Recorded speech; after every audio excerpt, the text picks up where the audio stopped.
Hi guys, today I am with complex number one in one shot. The whole theory of complex number is included in this video, which are useful for IIT JEE and for all entrance exams. So now let's get started. We'll go from basics to a high level. Okay, now let's start. The definition of complex number: a number of the form a plus ib where ab belongs to R, the set of real number and I, इस I को हम iota बोलते हैं जिसका value होता है root under -1, is called a complex number. मतलब है कि अगर किसी भी नंबर को हम अगर a प्लस आई बी के फॉर्म में लिख सकते हैं जहाँ a b रियल नंबर हो तो उस चीज़ को हम कॉम्प्लेक्स नंबर बोलते हैं। और I को आयोटा बोलते हैं जिसका वैल्यू होता है root under -1। A complex number can also be defined as an ordered pair of real numbers AB and may be written as AB। हम complex number को एक ordered pair भी बोल सकते हैं और उस ordered pair में AB elements हो जाएगा और AB real number होना चाहिए, where the first number denote the real part and the second number denote the imaginary part, where the first number denotes the real part and second number denotes the imaginary part. मतलब एक complex number है ये, जैसे ए plus i B है तो इसमें जो ए है वो रियल पार्ट है और बी है वो इमेजिनरी पार्ट है। मतलब है कि जो आयोटा के साथ रियल नंबर होता है उसको इमेजिनरी पार्ट बोलते हैं और जो आयोटा से प्लस या माइनस में होता है, आयोटा से प्लस या माइनस में होता है, जैसे कि यहाँ पे ए है वो रियल पार्ट है। Okay, now if z is equals to a plus ib, then the real part z is denoted by r e z and the imaginary part of z is denoted by I m z।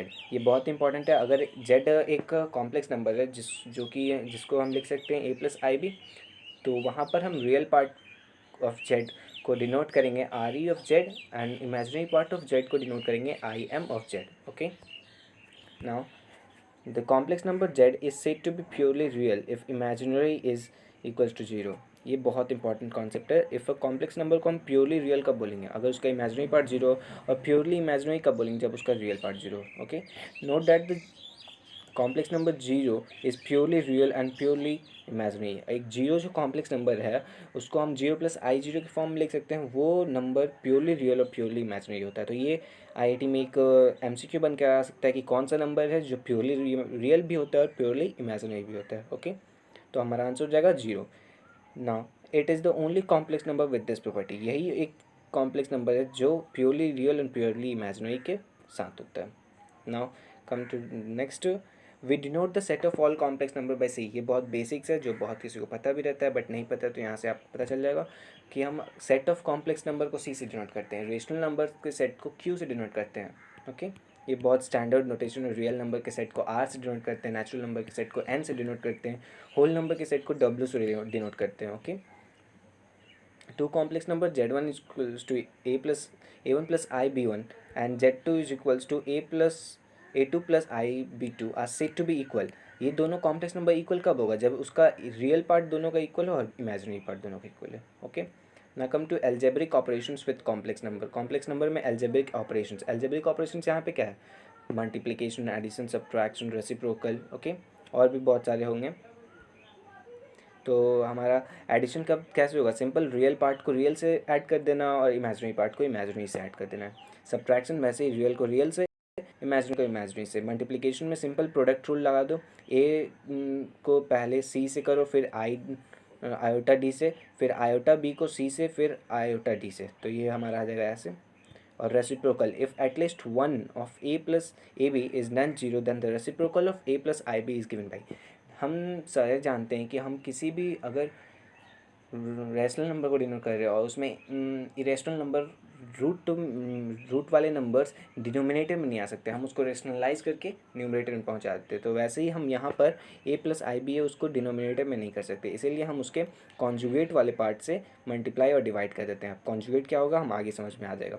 तो वैसे ही divide करने के बाद हमारा जो complex number आता है वो इस फॉर्म में a by a square plus b square plus i b by a square plus b square, ये हो गया कॉम्प्लेक्स नंबर जिसको हम एक स्टैंडर्ड फॉर्म में बोलते हैं। यहाँ पर रियल पार्ट हो जाएगा a by a square plus b square, imaginary part हो जाएगा minus b by a square plus b square. Now fifth question, that is division. If at least one of c d is non zero then question of a plus b and c plus d is given by. ये देखो ऐसे करके a plus b iota by c plus d iota is equals to c minus, इसको simply rationalise कर देंगे तो हमारा ये आ जाएगा। ये क्वेश्चन हो गया। Now come to next, the conjugate of a complex number. It's very important, very very very important property है।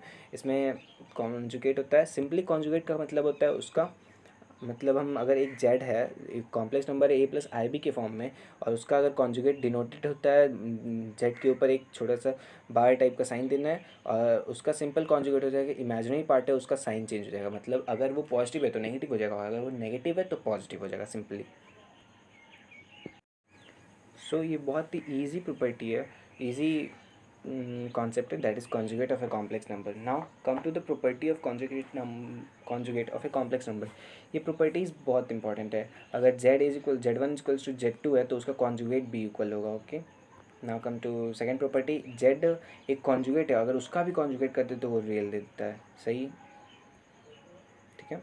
थर्ड प्रॉपर्टी, एक कॉम्प्लेक्स नंबर को अगर उसके ही कॉन्जुगेट से हम मल्टीप्लाई प्लस कर देते हैं, ऐड कर देते हैं, तो वो 2 ऑफ रियल जेड देता है। एक कॉम्प्लेक्स नंबर को अगर उसके कॉन्जुगेट से सब्ट्रैक्ट कर देते हैं, 2 ऑफ आई आयोटा इमेजिनरी देता है। ओके, अगर जेड है और कॉन्जुगेट इक्वल है तो जेड इज़ प्योरली रियल। ये बहुत इंपॉर्टेंट प्रॉपर्टी है। अगर जेड और जेड कॉन्जुगेट दोनों इक्वल होता है तो वो प्योरली रियल होता है।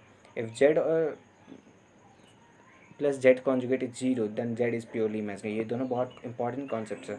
अगर जेड और जेड कॉन्जुगेट इक्वल है तो वो प्योरली रियल होगा, और जेड कॉन्जुगेट अगर जीरो है तो वो प्योरली इमेजिनरी कॉम्प्लेक्स नंबर होगा। Okay, now come to question number 7। अगर जेड और उसके एक कॉम्प्लेक्स नंबर है, अगर उसके कॉन्जुगेट का कॉम्प्लेक्स नंबर से हम मल्टीप्लाई करते हैं तो हमें आता है, ये देता है और रियल पार्ट ऑफ का whole square plus imaginary part का whole square. okay, now come to next property shows that if z1 plus z2 का कॉन्जुगेट है तो वो डिस्ट्रीब्यूट टाइप का हो जाएगा, z1 का कॉन्जुगेट प्लस z2 का कॉन्जुगेट।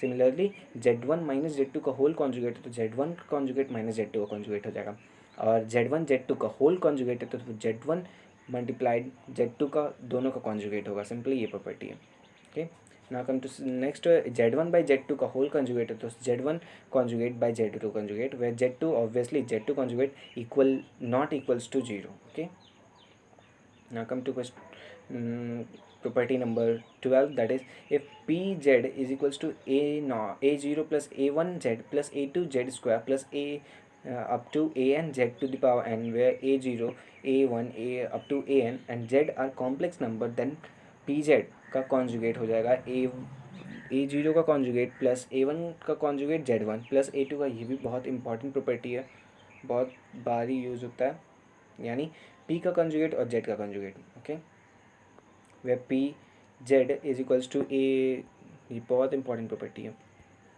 ये पूरा प्रॉपर्टी बहुत इंपॉर्टेंट है ये। Now come to 13th property, if rz is equals to pz by qz, where pz and qz are polynomial होना चाहिए जिसका डिग्री नॉन नेगेटिव होता है और जिसका डिग्री नॉन नेगेटिव होता है और फ्रैक्शन में भी नहीं होता है। इन z and qz is not equals to 0, and r का कंजुगेट ये हो जाएगा, r का कंजुगेट rz का होल कंजुगेट हो जाएगा pz और qz बराबर। Okay, now come to next. For instant example के तौर पे दिया हुआ है कि अगर z प्लस 3z का होल स्क्वायर z माइनस 1 है तो ये हो जाएगा हमारा, अगर उसका पूरा कॉन्जुगेट करते हैं तो z का कॉन्जुगेट प्लस 3z कॉन्जुगेट का whole square z conjugate minus 1 हो जाएगा। और अब 14 नंबर, इफ z को हम अगर डिटर्मिनेंट में करते हैं a1 a2 a3 b1 b2 b3 और c1 c2 c3, then z conjugate is equals to a1 का कॉन्जुगेट a2 का कॉन्जुगेट a3 का कॉन्जुगेट, सिंपली सारे एलिमेंट्स का कॉन्जुगेट हो जाएगा, where a I b iota c iota is equals to 1 2 3 are complex number. Okay, ना come to modulus of a complex number. Modulus simply mod निकालना होता है। अगर एक कॉम्प्लेक्स नंबर है a प्लस आई बी के फॉर्म में तो मॉडुलस और एब्सोल्यूट वैल्यू ऑफ z हो जाएगा a√a² plus b square. Okay, note that mod z is always greater than equal to 0 for all z belongs to complex number. Okay, mod z वो हमेशा zero, या तो zero होगा नहीं तो zero से बड़ा होगा, कभी नेगेटिव नहीं हो सकता है क्योंकि मॉडुलस कभी नेगेटिव नहीं होता है, हम सबको पता है। Properties of a modulus. If mod z is equals to 0, then z is equals to 0. Mod z is equals to mod z of conjugate is equals to minus z is equals to minus z of conjugate. Okay, if minus of mod z is less than real of z is less than mod of z. Okay, ये दोनों बहुत important property है, IIT में questions आए हुए पहले। ये if z और जेड कॉन्जुगेट का होल स्क्वायर होता है तो हम जेड का होल स्क्वायर लिखते हैं। If z one and z two are two complex number then z one z two का mod is equals to z one का मॉड इंटू जेड टू का mod. Similarly z one by z two का whole mod होता है तो हम z one का mod by z two का mod if z two is not equals to 0। फिर वैसे ही अगर जेड वन ये Z one plus z two का होल मॉड का होल स्क्वायर होता है तो जेड वन का मॉड प्लस जेड टू का मॉड प्लस जेड थ्री का मॉड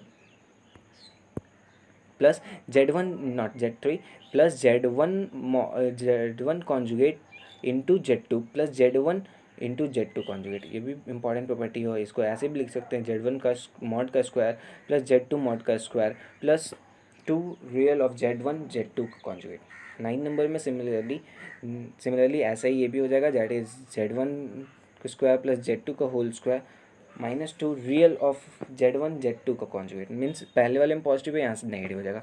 और z one plus z two का whole square plus z one minus z two का whole square equals to 2 of. ये भी बहुत इंपॉर्टेंट प्रॉपर्टी है। यही सब प्रॉपर्टी से क्वेश्चन आ जाते हैं और ये सब प्रॉपर्टी वाइडली यूज होते हैं हमारे IIT JEE के क्वेश्चन में। If A and B, 11th property of function modulus conjugate number, if A and B are real number and Z1 and Z2 are complex number, then A of Z1 plus B of Z2 का whole mod plus B of Z1 minus A of Z2 का whole square is equals to A square plus B square mod of Z1 का whole mod of Z1 का square plus mod of Z2 का square. Okay, and this is also a important property. These two are also important property. These properties are very important.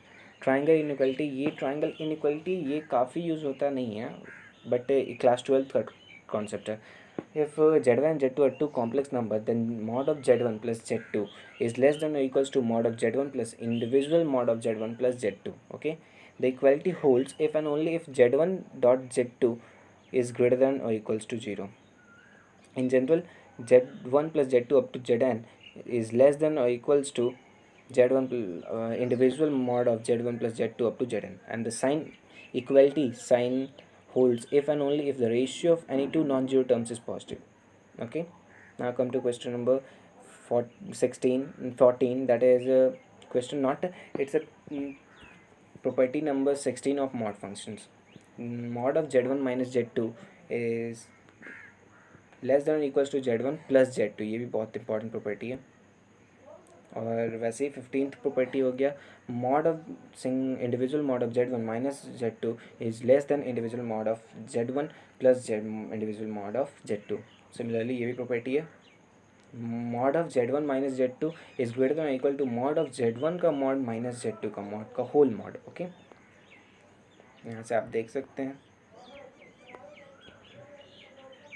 Now come to geometrical representation of a complex number. A complex number z equals to x plus iy can be represented by a point P whose complex coordinate are xy referred to rectangular axis O 0x plus and 0y are usually called the real and imaginary axis respectively. The plane is called the Argand plane, complex plane or Gaussian plane. The point Pxy is called the image of complex z and z is said to be the fx or and z is said to be fx or complex coordinate of point P. Okay, note यहाँ पे डालकर note है, all pure real numbers lie on the real axis and all purely imaginary numbers lie on the imaginary axis. The complex number 0 lies at the origin. This is important point, that is complex number 0 is equals to 0 plus I iota g lies at the origin O. इन सब का PDF आपको मैं description में दे दूँगा, आप वहाँ से देख के नोट्स लिख सकते हैं। नोट्स बहुत ही इंपॉर्टेंट है, इस नोट्स के बाहर क्वेश्चंस नहीं जाते, कोई भी एंट्रेंस एग्जाम हो जाए कॉम्प्लेक्स नंबर का।